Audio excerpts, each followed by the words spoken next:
esto, ponerle música, miren cómo se pegan, justito los cuatro, justito los cuatro. No entra a un local, justito los cuatro, sale del local, sube al taxi, justito los cuatro. ¿Por qué no que se peguen nosotros y que se peguen otros esto de ven Espíritu Santo? Ven por medio de la poderosa intercesión del Inmaculado Corazón de María, tu amadísima esposa. Es una belleza. Es una belleza. Ven Espíritu Santo. Ven por medio de la intercesión del Inmaculado Corazón de María, tu amadísima esposa. ¿La repetimos? ¿Quieren? A ver si se animan. Ven Espíritu Santo. Ven por medio de la poderosa intercesión del Inmaculado Corazón de María, tu amadísima esposa. Es bellísima y es breve. Y nos ata inmediatamente al santuario. Ven por medio de la poderosa intercesión del Inmaculado Corazón. El santuario en Kentenich es el corazón de María, no cabe duda. Y por eso se dan, y es lo que tal vez dicen, cuando tengo que terminar, porque sí, cuando usted quiere que yo frene, sí. Es lo que yo asocio que ha sido la experiencia riquísima, por gracia de Dios, del Padre Kentenich, que ha sido vivir la experiencia del santuario, además de todo el relato. Esta es una imaginación mía o una asociación mía, no es tanto imaginación, no es fantasía, es una construcción, y la construcción tiene más que ver con lo que es un pensamiento comparando, a qué se parece. Esto propio del pensamiento analógico, ¿a qué se parece? Muchas veces, pensando, rezando, ¿a qué se parece el santuario? En la vida del Padre Kentenich. Y inmediatamente me apareció, se parece a la vida en el útero materno. Exactamente, el santuario es como el útero. Por eso el cobijamiento. Por eso en la gestación, la transformación, y por eso el nacimiento, el envío. ¡Qué bárbaro! ¡Qué experiencia profunda que ha vivido el Padre Kentenich durante la gestación, durante el periodo en que fue gestado! ¡Qué vivencia impresionante! Y esto lo tiene que haber vivenciado, sin duda, porque la mamá era una persona de fe. Para que fuera tan fuerte, que se plasmara. Y ustedes han visto, si traemos un niño, yo le muestro a alguna de mis nietas. Mi nieta todavía no lo ubica porque es muy chiquitita, tiene 3 años. Pero las nietas, cuando eran pequeñas, que ya son grandes, decían la casita. ¿No? La casita, y la casita, la capillita, la casita, la casita. Y claro, es una casita de vida materna.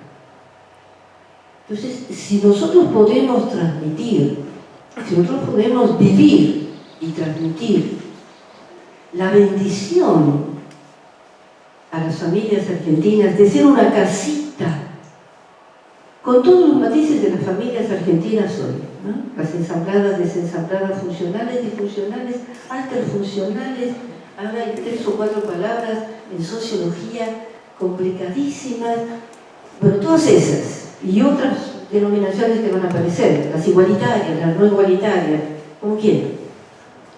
Pero las verdaderas familias, las que tenemos que aprender a que vuelvan a ser lo que son la familia, según su ontología, según el ser de la familia, no según lo que la cultura va cambiando, no según lo que las ideologías a través de las culturas y las políticas van cambiando, que son las modas. Si las modas tienen que ver con el comportamiento, con el cómo nos relacionamos, no cómo somos. El ser de la familia, el ser de la familia, es lo que hay que recuperar. En filosofía eso se llama la ontología de la familia. Y lo del ser de la familia está ignorado, insisto, en mi hipótesis, por intervenciones donde a través de la educación, a través de la política, a través de ideología, a través de diversas confusiones, se va perdiendo lo estable y se va instalando lo transitorio. Y en esto de lo transitorio, como comenzó sus famosas palabras Benedicto XVI, el relativismo. Bueno, ahora es así, ¿por qué no puede ser de otro modo? Para ti es así, para mí es así. ¿Por qué no? Tampoco tenemos que ser tan cerrados. Esta rigidez estructurada que a mí me hizo tanto mal porque me educaron así, y volvemos al determinismo. Y si analizamos, nos detenemos a pensar en muchas afirmaciones, nos damos cuenta qué pensamiento, qué ideología hay detrás de afirmaciones populares que están en el jet set, en la televisión, en la calle, en la política, en todas partes. Pero que tienen que ver con esto de, y bueno, ¿por qué no se puede cambiar? ¿Y por qué hay que hacerlo así? Hay cambios que son naturales, como cambian las plantas, como cambian los deshielos, como también nosotros vamos cambiando. Pero hay unos cambios que es el ser del ser humano que no cambia. Cambia el comportamiento, cambian los contextos políticos, pero el ser no cambia, si no seríamos humanos. Por tanto, hay un lenguaje humano, hay una necesidad humana, que es no solamente el instinto sexual, sino el instinto sexual ligado al instinto espiritual, que no cambia. No es que actualmente tenemos que cambiar porque hay que decir las cosas con más tranquilidad, porque puede ser malinterpretado. Sí, pero no podemos llamar al espíritu la reencarnación del gato, porque es un disparate. O no podemos decir que el espíritu es la energía que no se ve, pero que aparece y está en el aura. Y bueno, sí puede ser, pero es otro tipo de energía, no es el espíritu. Entonces, realmente hay un vacío, en parte educacional en nosotros. Nosotros, jóvenes, adultos, necesitamos reactualizar principios educativos y educacionales. Pensamos a veces y hablamos a veces con un vocabulario que es como si habláramos otro idioma. Entonces, podemos aprender, como sucede con el lenguaje de señas, a utilizar otros recursos para comunicarnos, pero no el contenido de lo comunicado, no el contenido que no cambia, no el contenido de lo que es ser familia, no el contenido de cómo se pueden construir los vínculos a pesar de las diferencias, de las oposiciones, de los disensos. Esto cuando a veces en reuniones, así conversando con esto, por ejemplo, de la media naranja y la media naranja, la media naranja y el medio largo, me preguntan y me dicen, bueno, ¿y tú en tu matrimonio cómo hiciste? ¿Ustedes no eran iguales? Nosotros éramos, y hace 53 años que somos absolutamente distintos. Si a mí me gustaba bailar, a mi novio no. Si a mí me gustaba el fandango, ir a ver el flamenco, mi novio decía, qué cosa tan grosera. Si a mí me gustaba cantar cuando asistía a un espectáculo, mi novio me tiraba el vestido y me decía, ¿por qué no te sientas? Que queda ridículo que sepas. Si yo decía, vamos a escuchar la Sinfónica de la Facultad de Derecho, ¿y por qué no vamos mejor al Colombo? No, mejor a la Facultad de Derecho, pero en el Colombo, no, a la Facultad de Derecho, pero no íbamos a ninguna de las dos. Porque queríamos ganar los dos y los perdíamos. Si íbamos a comer, bueno, ya esposos, ¿no? No le cortes la comida a la nena. Pobrecita, si no puede sola, yo. Déjala que aprenda. Bueno, pero le estoy enseñando. Sí, pero le enseñas y le cortas la comida, no hay que cortar ella. Y bueno, pero un poquito le ayudo. Después entonces era, así no la vas a educar nunca. Bueno, tenemos formas distintas de educar. Bueno, ya una tiene 50, más o menos educadita salieron. Pero qué trabajo que salga, no que no salga. Mira la hora. Bueno, quiere salir, tiene 16 años, y ya nos explicaba que tengamos confianza, no tengamos confianza, mejor llevémoslo. No, ¿cómo no vamos a ver? Te estás llevando, sí, mejor llevémoslo, por lo menos hasta la esquina y entramos. Finalmente salía. ¿Vas a dormir? No, yo voy a quedarme despierta hasta las 12. No, a las 12 no van a llegar, no importa, bueno, porque hasta la 1. Y que a la 1 tampoco van a llegar, bueno, porque hasta las 2, eran las 6 y yo seguía despierta, porque no llegaban. Y cuando llegaban, hola papá, hola mamá, papá está durmiendo. Ay, ¿se durmió? Bueno, entonces me empezaban a contar todo. Entonces a la mañana siguiente, ¿viste? Yo estaba despierta y me pudieron contar. Si yo estaba dormida, como tú estabas dormido, no podían contarme. Es importante que uno esté despierto.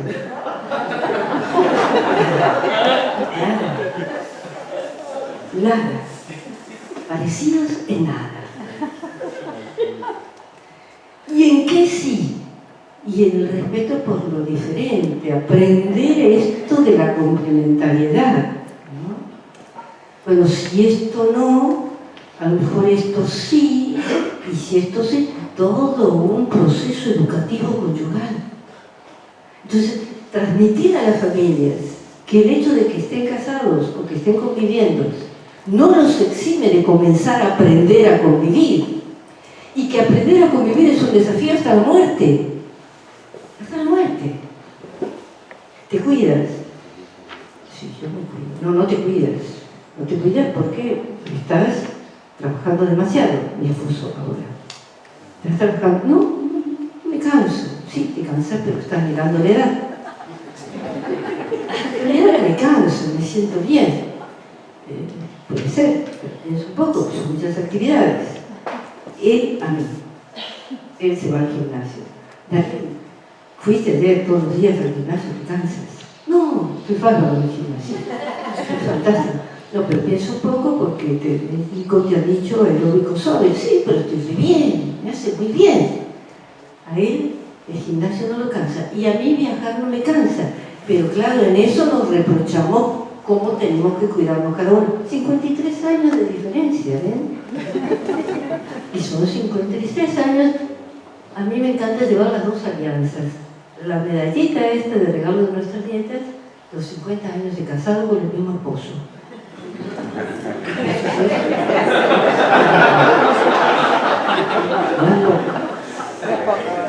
Por supuesto, la alianza inconfundible. Pero las alianzas, ¿no? Esto de que no es una palabra la alianza. Esto de favorecer en la mujer, en el hombre, en los que están noviando, no sé cómo se llama ahora, pero algunos llaman amigos obvios, amigos por derecho a roce. Mira, hay muchos amigos, amistad suiza, hay muchas, amistad suiza es otra categoría. Entre los 40 y los 50 la amistad suiza gana más que amigos obvios. Entonces hay mucho vocabulario que no se en un glosario actualizado para hablar y llegar al tema de alianza. Porque vuelvo a insistir, todos estos cambios culturales, políticos, sociales, informativos, han ido nutriendo mucho la inteligencia y desplazando aprendizajes. ¿Por qué? Y porque ha estado debilitado eso que el Padre Keter existe en el ser humano, y en él insiste, existe en el ser humano la necesidad de unir corazón y razón. Es interesante porque ese libro, ustedes recordarán la encíclica Fides Ratio de nuestro querido santo San Juan Pablo II, la necesidad de fe y razón.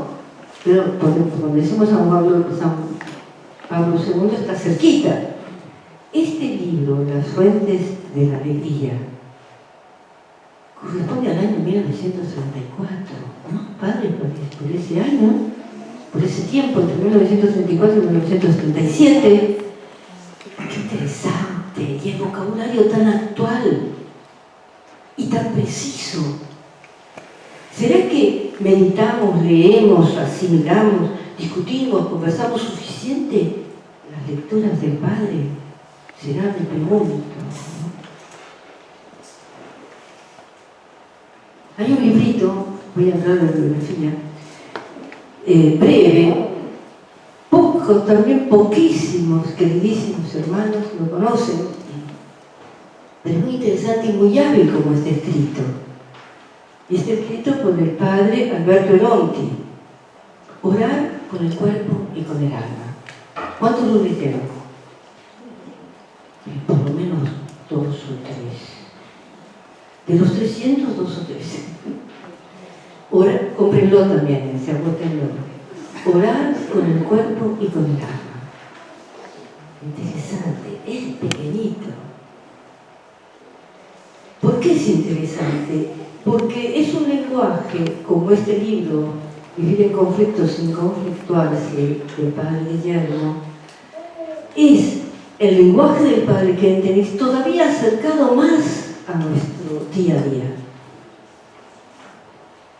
En general no oramos con el cuerpo y con el alma. Cuando el Padre nos dice, comenzando, y bueno, los que lo conocemos hace un tiempo sabemos esto de comenzar, o en las charlas con un relajarse, con la respiración, o esto de cerrar los ojos, es una relación con el cuerpo y con el alma, y no es algo accesorio o ayuda de silencio, no, es mucho más. Es la necesidad que tenemos de traer el cuerpo al alma y el alma al cuerpo. En las familias católicas, en la Argentina, se fue disociando, se fue dando, la palabra del padre Kentenich es perfecta, una escisión. La palabra escisión en psicología, en psiquiatría, es una palabra gravísima, porque no queda llena más en división. La palabra escisión en psicopatología psiquiátrica o psicológica es una de las palabras que se usan en la semiología, en el estudio de los síntomas, o en la confirmación del diagnóstico de una patología muy grave como es la esquizofrenia, donde los fenómenos de escisión a veces comienzan muy temprano y no son perceptibles, no se registran, porque es muy interna la escisión. El comportamiento del sujeto sigue normal, pero comienza a estar escindido por dentro. Y no son dos personalidades, es la misma que se escinde, es decir, que se va separando de sí misma. ¿Y qué quiere decir? Quiere decir que se va separando de la realidad y percibe la realidad en el comportamiento como todo el mundo. En realidad la vive de otro modo, o está escindido. Y el padre Kentenich dice, se da una escisión, se va dando una escisión entre muchos católicos, entre un gran número de personas religiosas, entre la religión y la vida. Entonces van a misa, rezan mucho, practican esto, perfecto, el oráculo, todo perfecto, y sin embargo están espiritualmente vacías. Y eso es súper frecuente. No es algún caso, nos pasa a nosotros. Estamos expuestos que nos pase a cada momento, por las ocupaciones, por hábitos de comportamiento que se siguen repitiendo. La inteligencia tiene tendencias escindidas a veces para adecuarse a los grupos con los que está, en el trabajo, y dar comportamientos de acuerdo al perfil en ese trabajo, en ese lugar, en aquel otro. O sea que hay factores psicológicos que tienden a la decisión. Cuando esos factores psicológicos encuentran dónde hacer raíz, porque la tierra está propensa para que brote y se arraigue decisión, y se va desde disturbios de comportamiento a disturbios graves en la relación con uno mismo y con la fe. en la relación con uno mismo y con Dios. No solo con los demás, con Dios. Y aparecen los temas famosos de las heridas. Hay todo un vocabulario que circula, que es cierto, hay heridas muy grandes que todos hemos padecido o padecemos, y algunas heridas que se van a padecer para toda la vida. Ahora, esas heridas de todos modos no son más poderosas, no son más fuertes que lo que Dios nos ha dado para superarlo. Esto de Frankel, nadie puede tirar de mí, nadie puede quitar de mí la libertad interior, nadie. Y esa libertad interior es la que permite la educación, es la que permite que se desarrolle la educabilidad. Todo ser humano, hasta un débil mental severo profundo, hasta un psicótico profundo, puede tener limitaciones gravísimas para ser educado en comparación con otros, pero puede ser educado sensitivamente, y no va a ser la misma educación escolar, etc. ¿Pero qué quiere decir? Que se puede sacar algo de lo mejor que hay, algo de lo espiritual que no se destruye ni con enfermedades severísimas. Me decía en otro país un psicólogo que ha dejado la profesión de psicología y se ha dedicado a la equinoterapia. Y dejó la profesión de psicología porque estaba muy frustrado como psicólogo por los casos que llegaban a la consulta, ¿no?, de fe, y que en lugar de tratar al paciente como paciente, se enojaba con los pacientes. Claro, los pacientes presentaban quejas al sanatorio, al hospital, a todo donde trabajaba. Porque en vez de escucharlo, decían, no, usted no puede pensar así, porque si usted es católico, lo retaba. Entonces, obviamente, el director del hospital lo llamó y le dijo, doctor en psicología, una persona muy competente, usted no puede trabajar, no puede tratar así a la persona. Sí, yo la voy a tratar así, y usted también, porque usted está dirigiendo mal el hospital. Entonces, en parte dejó la profesión, pero en parte lo dieron de baja la profesión, ¿no? Y se dedicó a observar qué otra forma podría haber de ayudar en su localidad, que es una localidad cerca de Curitiba, en Brasil, qué otra forma podría haber de ayudar a personas que tuvieran problemas. Su hermano, que vive en otra localidad distante de Curitiba, en João Pessoa, en Paraíba, lo llama y le dice, ¿puedes venir a ayudar? Que estoy criando caballos así, para competencias, para mí, para empezar los niños de escuela hípica. Este va a ayudarlos a este hermano a trabajar, porque se había quedado sin trabajo, y empieza a ayudarlo con la cría de caballos, y llega una persona con un niñito con dificultades de hablar y demás, y le pregunta, ¿puedo dejar, me permite que subirlo un poquito al caballo porque tiene muchos problemas, no habla, nació con problemas espásticos? ¿Puedo subirlo un poquito? ¿No será peligroso? No es peligroso. Sí, claro que puede. El hermano lo ve, que hace subir ese niño y le dice, mira que no son caballos para prestar a cualquier persona, los estamos criando, cuidado que no vaya a haber un accidente. No, yo lo cuido. Lo lleva en un pedicito, lo acompaña.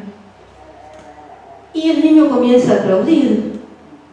Y él se le ocurre decirle al niño, acariciando el caballo, lindo. El niño acaricia el caballo y dice, lindo.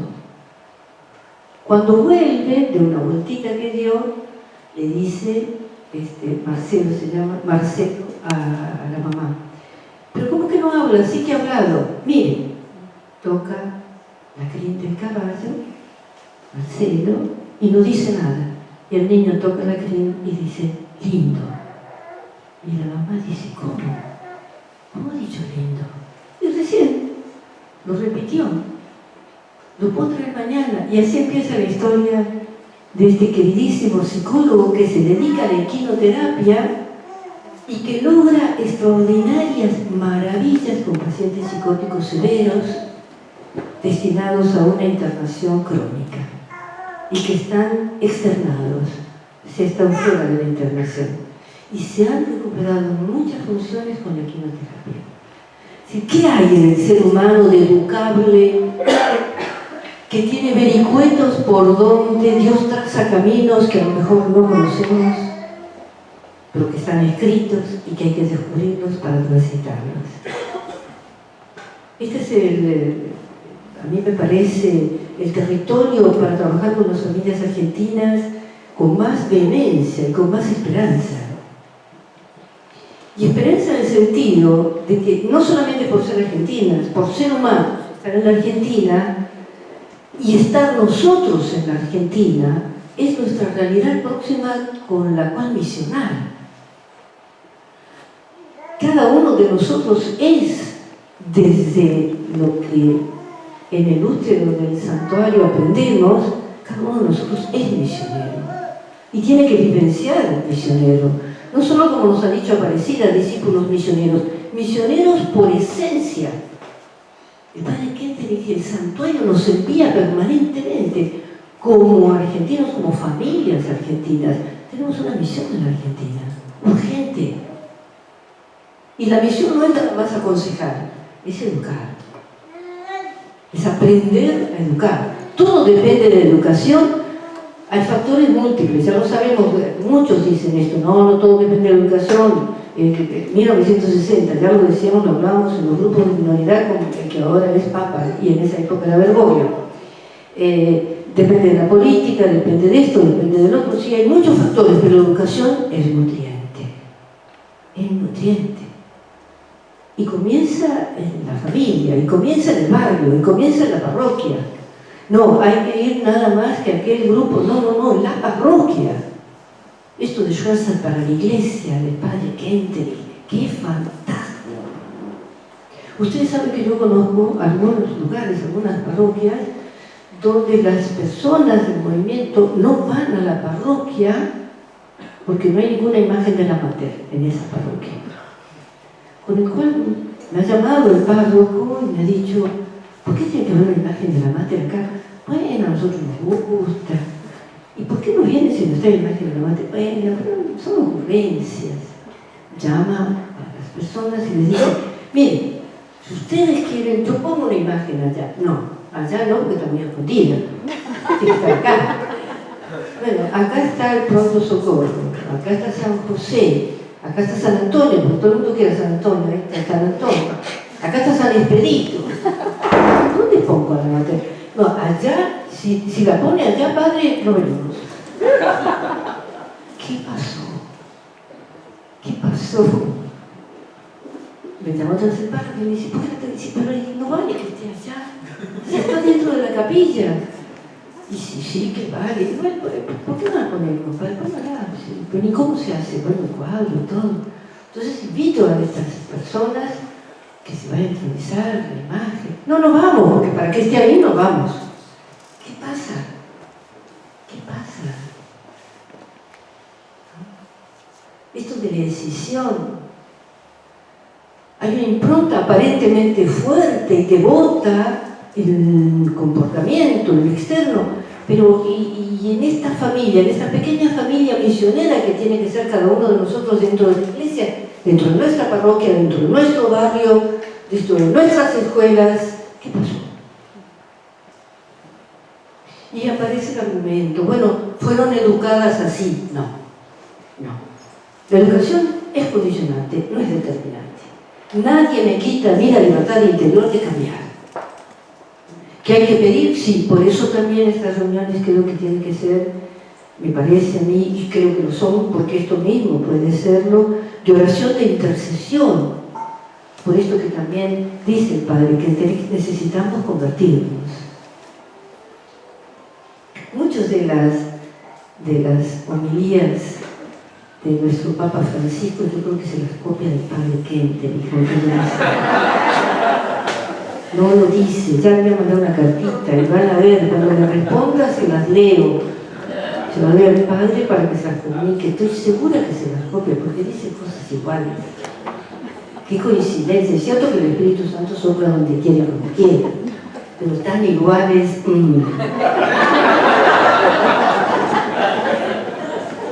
No sé, tengo dudas.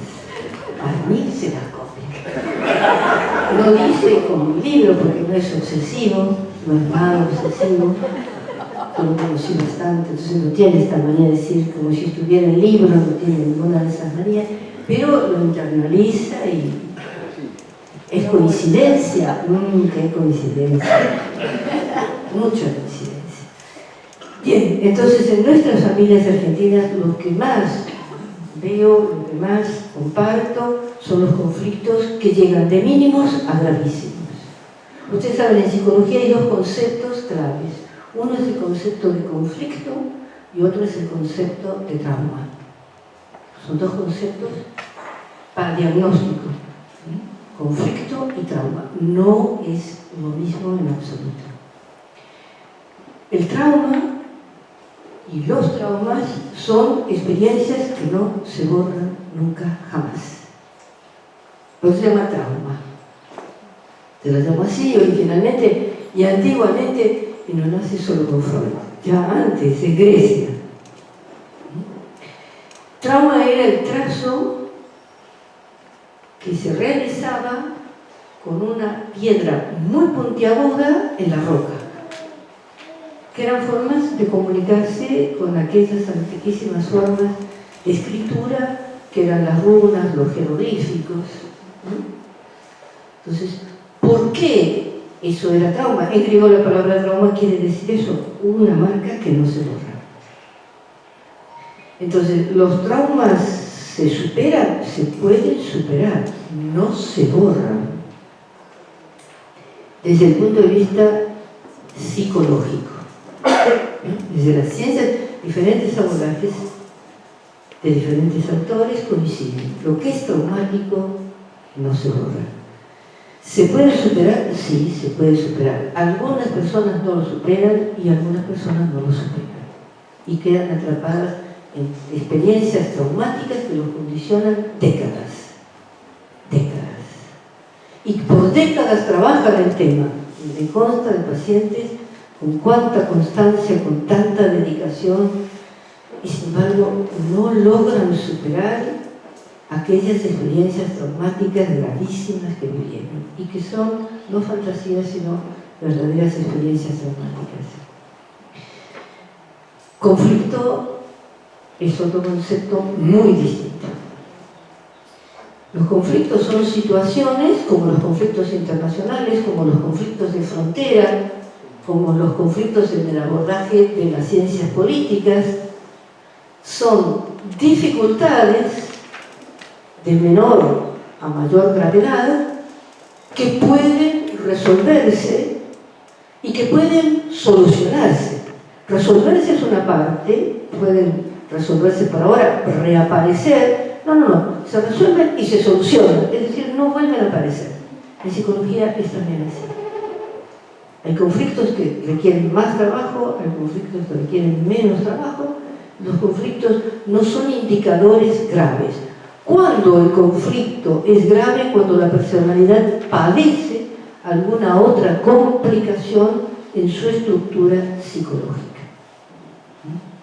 Y alguna otra complicación, ¿cuál sería? Y rasgos de personalidad que se han desordenado del orden de esa personalidad. Por ejemplo, un excesivo afán de poder. Hay personalidades que tienen habitualmente conflictos de relación con otras personalidades. Si esa personalidad en un matrimonio tiene conflictos con su esposa o con alguno de los hijos, pero además tiene la necesidad de imponerse, el conflicto con el hijo o el conflicto con la esposa o con alguno de los hijos se va a presentar, porque es el mismo conflicto de poder que tiene en otro lugar que puede ser su trabajo. Y es tan fuerte el conflicto de poder que se llama, algunos de los nombres que se le han dado de ciencia es el complejo fáustico, el complejo de Fausto, esto como de hacer alianza con el demonio con tal de conseguir lo que quiere. Es decir, hay un desorden que va del conflicto, no es trauma, pero va desordenando la organización del pensamiento, el comportamiento y los vínculos afectivos. Nuestra realidad argentina en las familias muestra, por lo que yo veo en las escuelas y lo que veo en el consultorio, grandes conflictos de confusión. Profundo debilitamiento en el rol del hombre y la mujer en la familia, no solamente en el trabajo, dentro de la familia. Conflictos en el proceso de identidad, en el desarrollo de la identidad. Y no hay ninguno de estos temas que voy mencionando que no esté de distintas maneras coloreado o colorido por ideologías, por influencias de distintas culturas. Los conflictos de identidad en el desempeño del rol del hombre y la mujer en la familia, y los conflictos de identidad de los hijos, que ya excede lo que es la familia y pasa a ser el conflicto que absorbe la convivencia en la escuela, desacomoda a la familia, especialmente cuando el conflicto se da en la adolescencia. Y ya sabemos, hace poco fue publicado, hasta ahora la adolescencia empezaba a los 11, 12, 13, ahora ya está comprobado y aceptado por la Organización Mundial de la Salud que el adolescente comienza a los 10. No solamente se prolonga, se ha anticipado. Biológica, psicológica, afectiva, es un tema. Es un tema científico, es un tema de identidad, en el desarrollo de la identidad. Y no hay ninguno de estos temas que voy mencionando que no esté de distintas maneras coloreado o colorido por ideologías, por influencias de distintas culturas. Los conflictos de identidad en el desempeño del rol del hombre y la mujer en la familia, y los conflictos de identidad de los hijos, que ya excede lo que es la familia y pasa a ser el conflicto que absorbe la convivencia en la escuela, desacomoda a la familia, especialmente cuando el conflicto se da en la adolescencia. Y ya sabemos, hace poco fue publicado, hasta ahora la adolescencia empezaba a los 11, 12, 13, ahora ya está comprobado y aceptado por la Organización Mundial de la Salud que el adolescente comienza a los 10. No solamente se prolonga, se ha anticipado. Biológica, psicológica, afectiva, es un tema. Es un tema científico, es un tema corroborable, lo constato en el consultorio en las escuelas, es un tema dificilísimo para los docentes, para los educadores. Esto en la escuela y en la familia. Y que realmente necesitamos reuniones que nos permitan actualizarnos en cómo movernos entre estos conflictos y cómo acompañarnos. Estamos en la hora, entonces muchas gracias. Recomiendo la bibliografía, Vivir en conflictos y conflictuarse, Las fuentes de la alegría, corran a buscar los libros y orar por el cuerpo y por el alma. Muchas gracias.